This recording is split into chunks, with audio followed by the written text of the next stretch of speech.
పహల్గామ్ ఉగ్రదాడి తర్వాత చేపట్టిన ఆపరేషన్ సింధూర్కు విరామంగా భారత్ పాకిస్తాన్ మధ్య కాల్పుల విరమణ ఒప్పందం వెనుక అమెరికా అధ్యక్షుడు ట్రంప్ పాత్ర ఏమీ లేదని పార్లమెంటరీ కమిటీతో విదేశాంగ శాఖ కార్యదర్శి విక్రమ్ మిస్రీ అన్నట్లు విశ్వసనీయ వర్గాలు తెలిపాయి.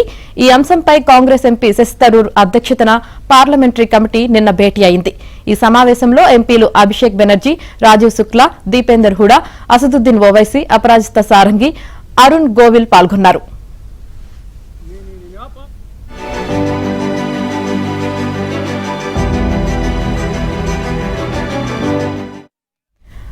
భారత్ పాక్ ఉద్రిక్తతలపై కమిటీ సభ్యులు అడిగిన ప్రశ్నలకు విక్రమ్ మిస్రీ సమాధానమిచ్చారు. భారత్ పాక్ మధ్య అణుయుద్ధాన్ని నిలువరించానని, కశ్మీర్ సమస్యను పరిష్కరించానని ట్రంప్ కనీసం 7 సార్లు ప్రకటించారు. అయినా భారత్ ఎందుకు మౌనంగా ఉందని పలువురు సభ్యులు మిస్రీని ప్రశ్నించారు. దీనికి ఆయన సమాధానమిస్తూ భారత్ పాక్ ఘర్షణను నిలువరించడంలో అమెరికా ప్రమేయం లేదని చెప్పినట్లు తెలుస్తోంది. కాల్పుల విరమణ పూర్తిగా ద్వైపాక్షిక నిర్ణయం. ఈ విషయంలో డొనాల్డ్ ట్రంప్ ప్రమేయానికి మా నుంచి అనుమతి తీసుకోలేదు. ఆయన ఈ వ్యవహారంలో కేంద్రంగా నిలవాలని భావించి ఉంటారు.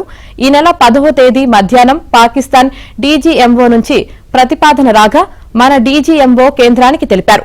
అలా ద్వైపాక్షికంగానే కాల్పుల విరమణకు అంగీకారం కుదిరిందని చెప్పినట్లు సమాచారం.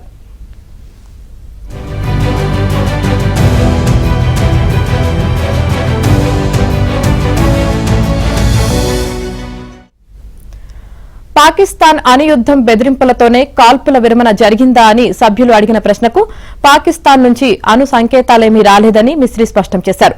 భారత్కు చెందిన 5 యుద్ద విమానాలను కూల్చినట్లు పాకిస్తాన్ చేస్తున్న ప్రకటనపై ప్రశ్నను జాతీయ భద్రతా ఆందోళన పేరుతో దాటవేశారని జాతీయ మీడియా పేర్కొంది. పాకిస్తాన్కు చెప్పే దాడులు చేశామని జైశంకర్ అన్నారు. కదా అన్న ప్రశ్నకు సమాధానమిస్తూ కేంద్ర మంత్రి జైశంకర్ మాటలను తప్పుగా అర్థం చేసుకోవద్దని విక్రమ్ మిస్రీ పార్లమెంటు కమిటీ సభ్యులను కోరారు.